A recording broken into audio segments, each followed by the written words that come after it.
Hello and welcome.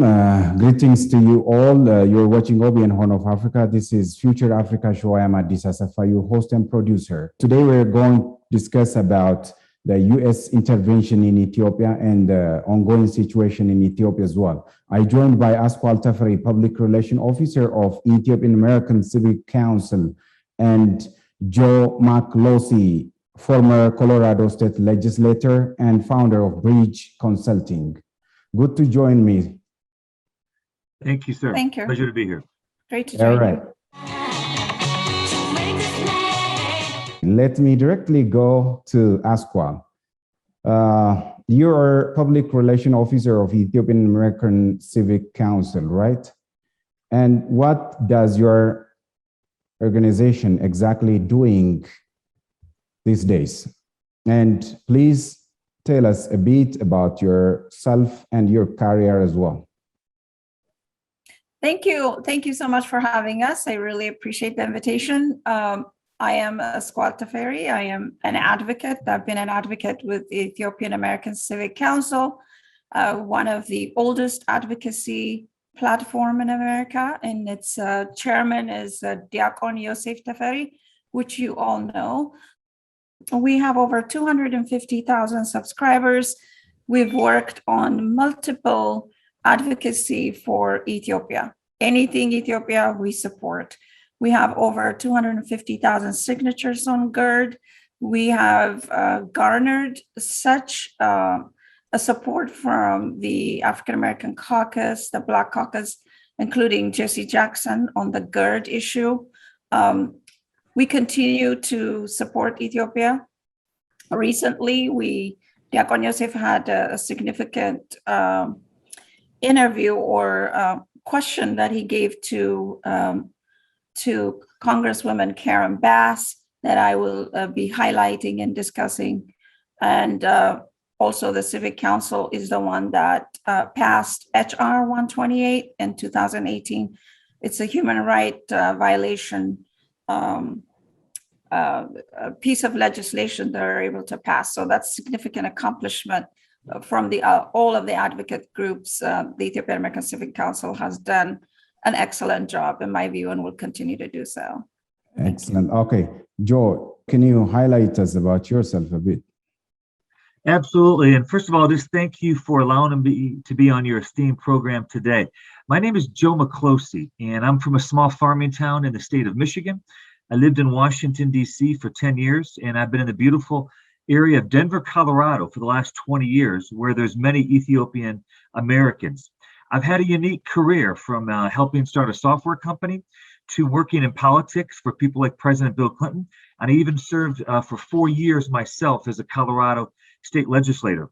But most importantly, I've worked all over the world in 35 countries, including about a dozen countries in Africa.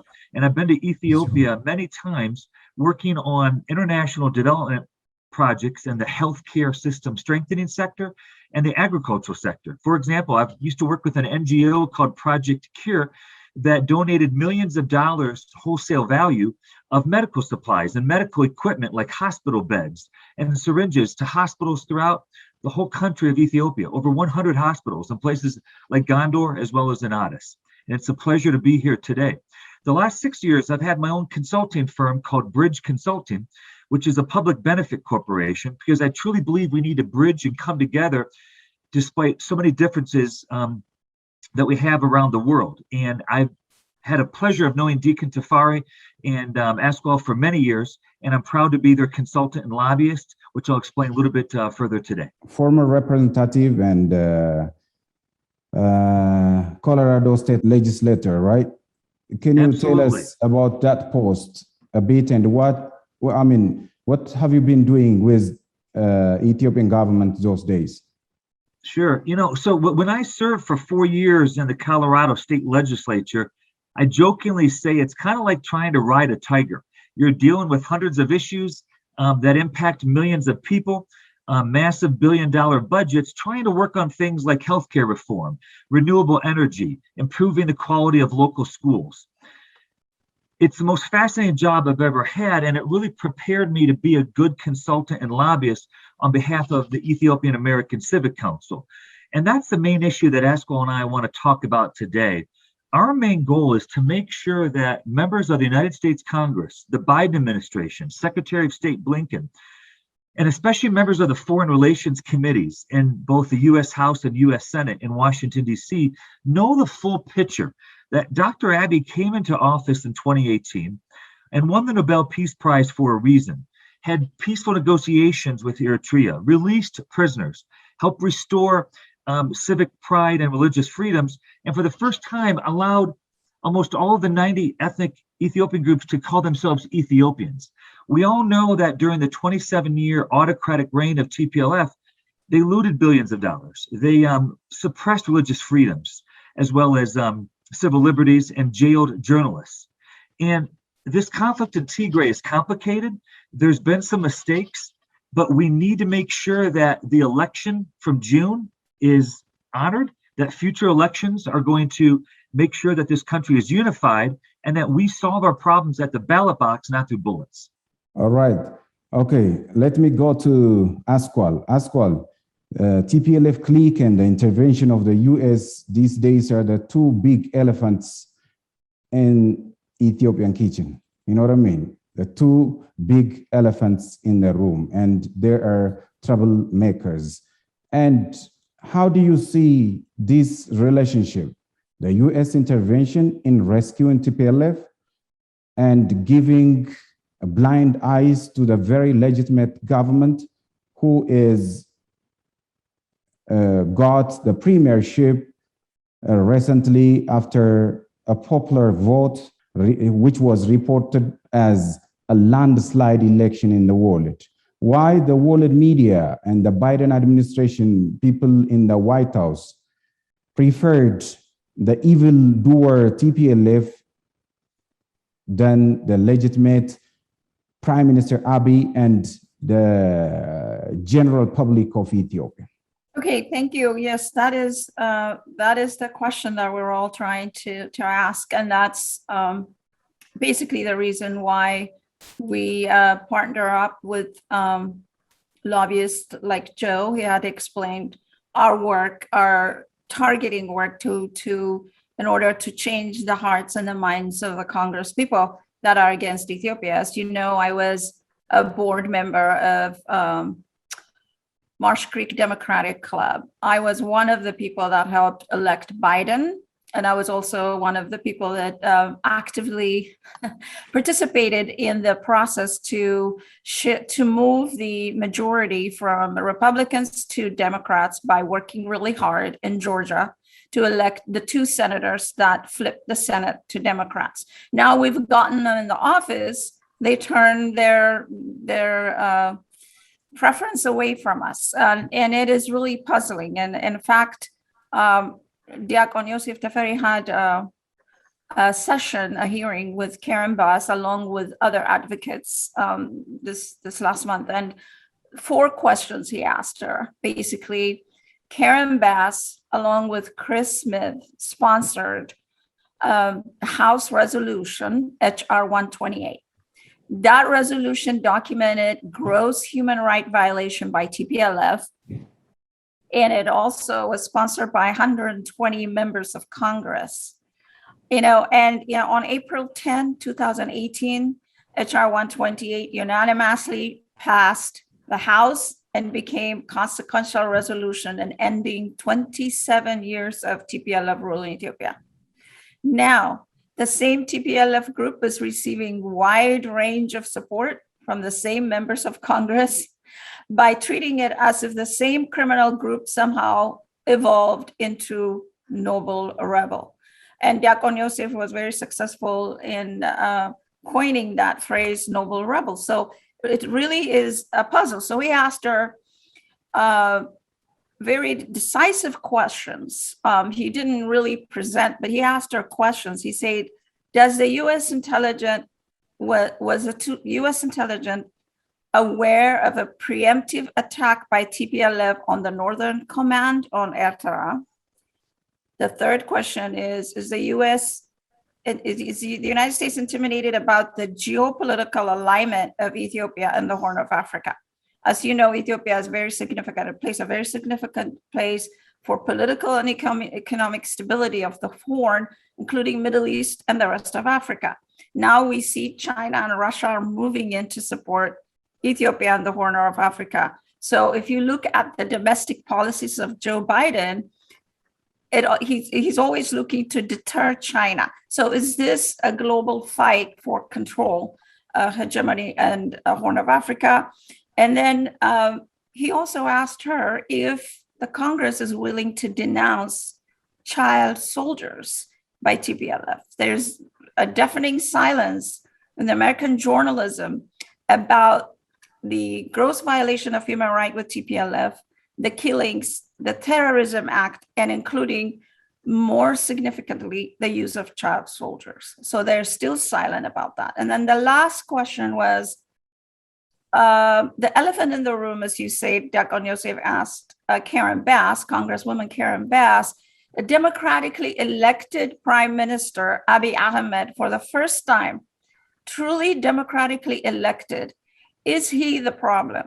A nationalist leader, is he a problem? Is America looking at him as a problem? And if so, what kind of message are we sending to the rest of Africa? Why are we modeling the TPLF terrorist groups as a model of leadership for Africa when in fact we have a democratically elected prime minister in Ethiopia for the first time? So now, because of all these questions, she is reconsidering HR 445, a sanction against Ethiopia. So it's significant progress. The June 21 elections were the first free, fair, and violent-free elections in recent Ethiopian history, and that needs to be celebrated. We all agree that we want to make sure we have another round of elections, whether that's in September of 2021 or a future date. And we'll be the first to acknowledge that 6 of the 10 regions participated and that those other 4 regions want to participate because Ethiopians are hungry for democratic participation. We would acknowledge that about 450 of the 550 jurisdictions participated. So it's a great foundational democratic start, and that needs to be celebrated. That's really paradox to Ethiopian, right? The Ethiopian government has been requesting the TPLF clique for negotiation ever since he came to power. But they resisted, and finally, they did what they could do by then. For instance, while the federal government postponed election, they conducted regional election, right? And they have done so many things. But the last straw was while they heinously or in a very savage way, they attacked the military base, which is found in the north part of the country. Still, all this tragedy, all these heinous acts wouldn't be discussed by the Western media. Rather, the Westerners yell about the humanitarian crisis in Tigray regional state to infiltrate their hands. And these days, even they're seeking a regime change, which is really funny. And why? The US government and European Union became desperate in favoring TPLF than Abiy's administration. And this question goes to Joe again.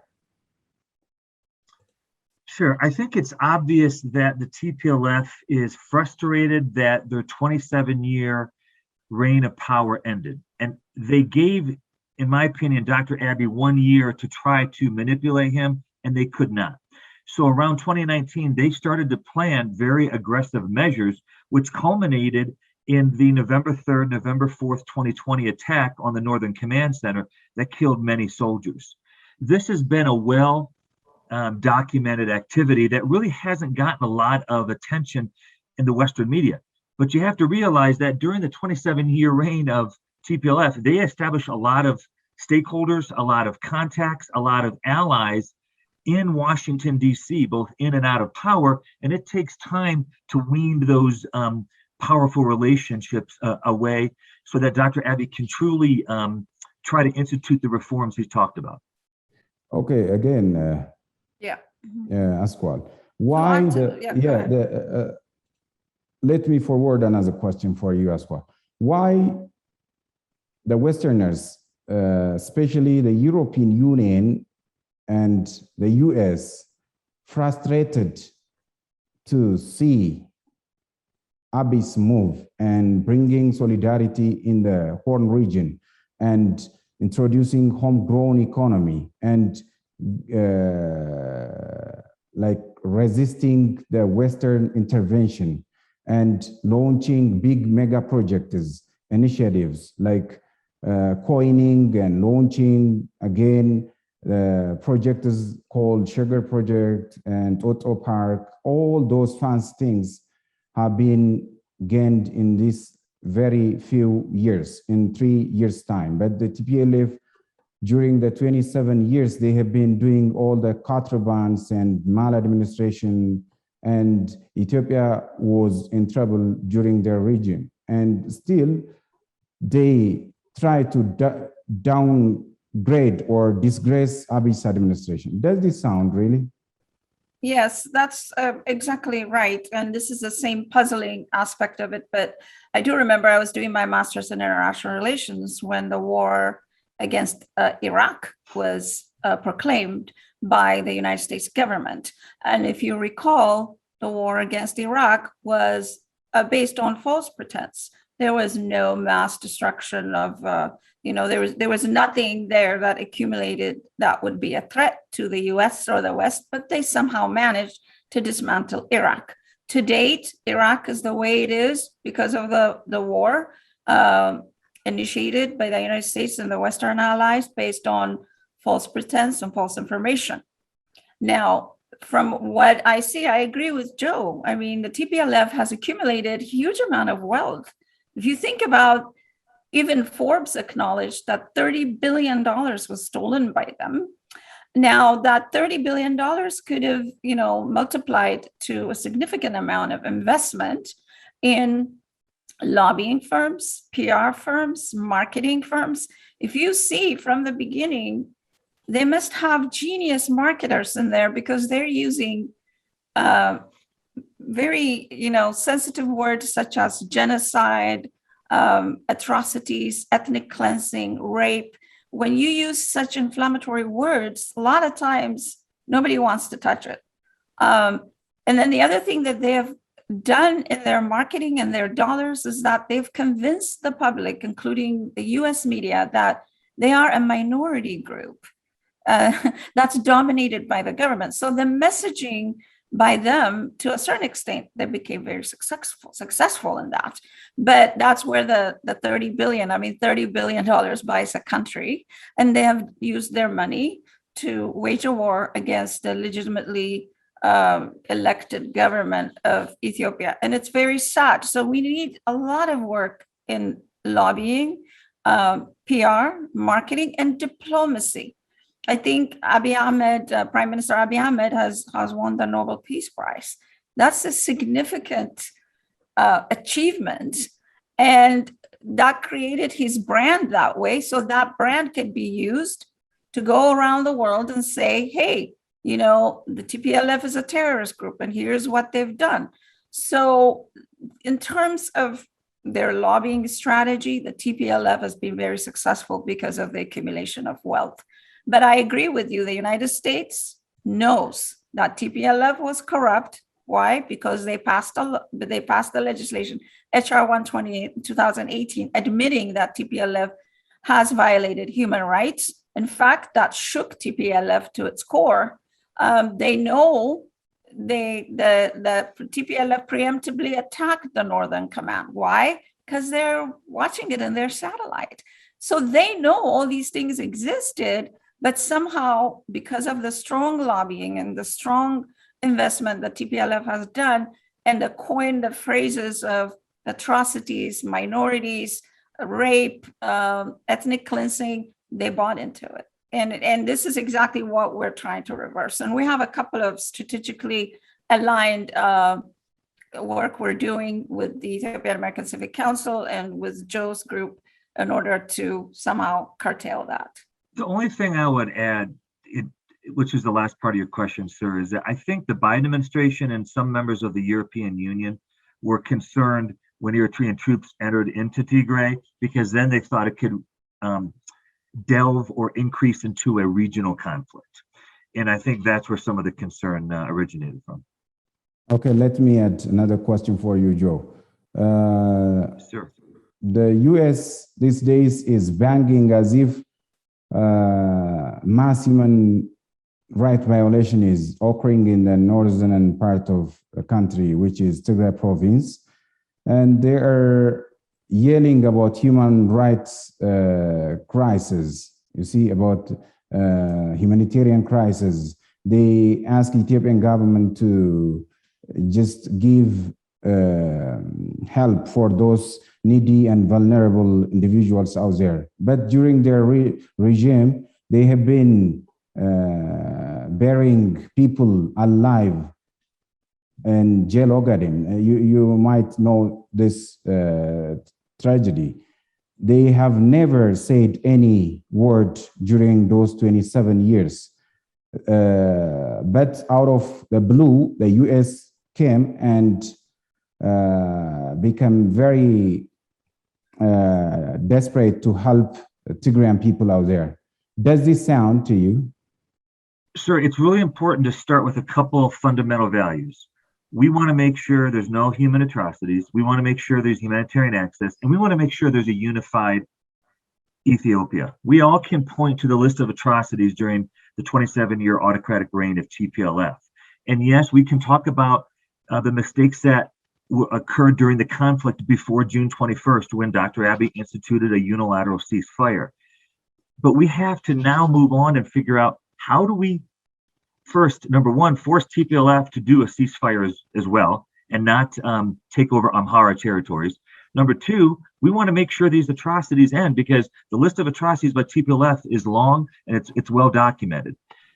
Now is the time for peace, and now is the time for a unified Ethiopia, and that is what the Ethiopian American Civic Council is advocating for. Okay, what has to be done to reveal the ongoing truths on the ground to the global community? Because the global community has been mischieved by the TPLF and the Westerners, as if the incumbent government, which is headed by Abiy Ahmed, is doing all bad stuff on its own citizen. And they are just gave a name for the law enforcement as a genocide, ethnic cleansing, which is really funny.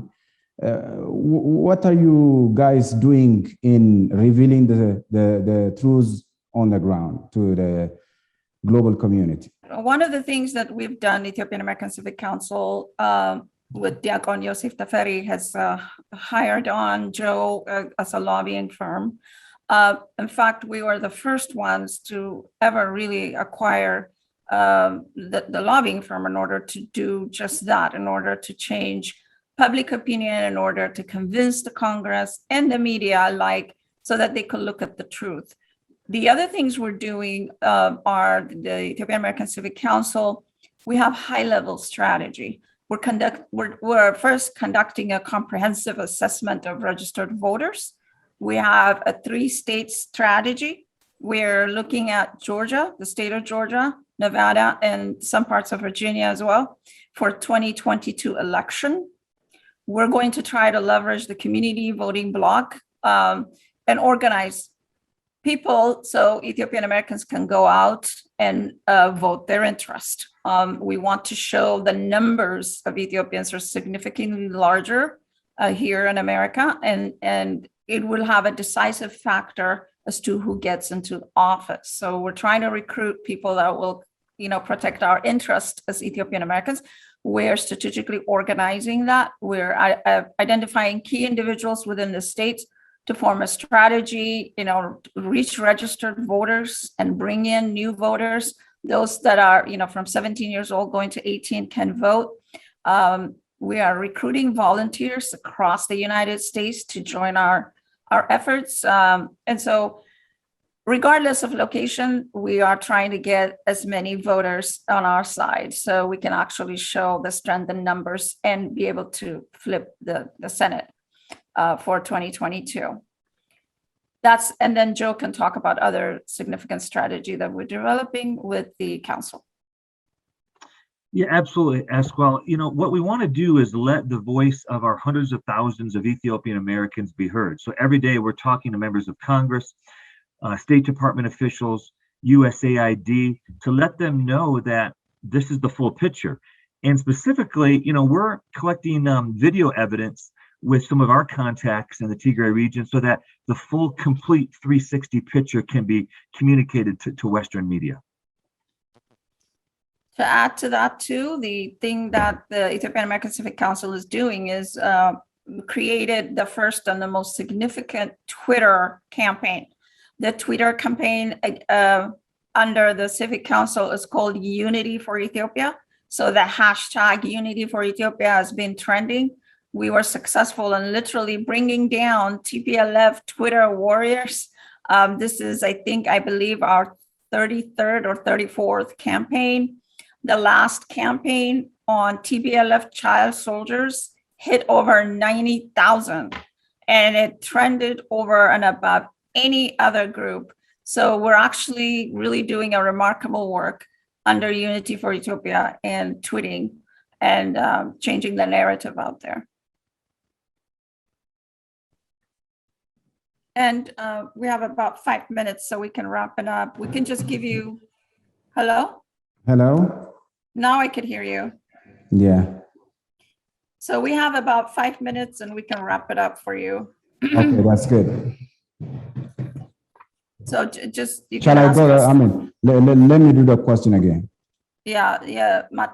question. The U.S. is voraciously intervening in Ethiopian sovereign affairs and intervening in Ethiopia's internal politics these days. As we all know, Ethiopia is not the 53rd state of America. And why they fail to know their limitation, and where did they get this all caliber? I mean, it's maybe not a fair comment, but the United States, like every superpower beforehand, likes to have and implement its footprint around the world, whether it's on trade, military, economic issues. And that there's just a long history for that. What we believe at the Ethiopian American Civic Council is that we want the United States to use its power in a very balanced way. For example, we want the United States State Department to release its Human Rights Commission report to show again the full 360 picture of what's occurred in Tigray before we institute some long-term policies by the United States. Secondly, we want to make sure that our national security relationship between the United States military and the Ethiopian military is intact so that we can remove terrorist cells like Al-Shabaab from Somalia and other regions of the Horn of Africa. And if we don't keep Ethiopia close, we think they're just going to align closer with China and Russia, which long-term is not in the United States' best interest. Yeah, precisely correct. Yeah. If you want me to add on that. Yeah, can you add some? Yeah, I mean, it's a tragedy, but it's a tragedy in a way, but that's exactly what the United States does. They exert power across the globe. You've seen it play out in Libya, in Iraq, in Yemen, in Syria. It continues. Would that work out in Ethiopia again? You mean the same thing? Yeah, I mean, they exert power, and right now the way I see it is the Horn of Africa geopolitically is a very, very strategic place. China is winning, not only politically, China is winning economically. Now, they don't want to lose, I think from what I could see, the alliance of Ethiopia, Eritrea, and Somalia and the Horn of Africa with the GERD can be a big threat if the position of influence changes from the US to China. It's like in the olden years when the Soviet Union existed, there were only two superpowers, right? Now, the United States eliminated the other superpower and it became a superpower of superpower. But now China and Russia are challenging that. So it could be, a place of third world war, who knows? And so that is, something that the United States does not want to lose control in the Horn of Africa. Also, the US and the West uses, aid and what have you, and humanitarian reasons to balkanize the rest of the world. America has three objectives in foreign policy. The first one is protecting their own interest. The second one is protecting humanitarian interest. And the third one is promoting democracy across the globe. That's what they say. But in actuality, in reality, they always go after the first one, protecting the interest of the United States. So they use humanitarian reasons to balkanize the world. They've done it over and over again. In fact, I have a book for all of you to read by Jean Brickmont called Humanitarian Imperialism. And that's what it is. And the reality exists. We cannot get away from that reality. But in the meantime, here in America, we can do a lot to fight. American Ethiopians have done a lot to fight. We need to strategize. We need to make our voices be heard like the Israeli Americans have done. We need to model it like them so we can advocate, we can put into office representatives in Congress and Senate both that would actually protect the interest of Ethiopians. So that's what we hope to do. Otherwise, Americans are known for using humanitarian causes to dominate the world. That's the reality. Okay. Yeah. US grants aid for manipulation, obviously. Sure. They grant you aid to manipulate you. They cut aid to manipulate you one way or another, right? Yeah. Same is happening in Ethiopia. Wait. They did aid cuts on some staffs in Ethiopia. Is that a justifiable decision, or they have done that since they hate the move of Abiy Ahmed? Is that, yeah. Go ahead, Joe. International development truly helps many people. And I'll give you an example. I've worked on things like Saving Mothers Giving Life, which reduces maternal mortality rates in countries like Zambia and Nigeria and Malawi. And it can be a great effort to actually empower people. There's also times when humanitarian aid can be used as a stick to control people. I get that. It's a much longer conversation. I just have seen some positive examples where it's helped move people up the economic ladder. Okay. Do you have something to add? Yeah, I agree to that. I totally agree that. Don't forget that Ethiopia has been an ally of the United States for over 115 years. We have such a strong relationship with the United States. They've done a lot of good work in Ethiopia. So we hope to, develop on that and strengthen relationship. But diplomacy work is needed as well. So we look forward to perhaps changing the Senate, Congress, and in the meantime, trying to capitalize on the good work that the Americans have been doing in Ethiopia for such a long time, and vice versa. All right. Asqual Teferi and Joe Miklosi from US, thank you for your precious time and thank you for your valuable insight on the ongoing situation in Ethiopia and the voracious intervention of US. Have a good one. Bye-bye. Thank you. God bless. A pleasure.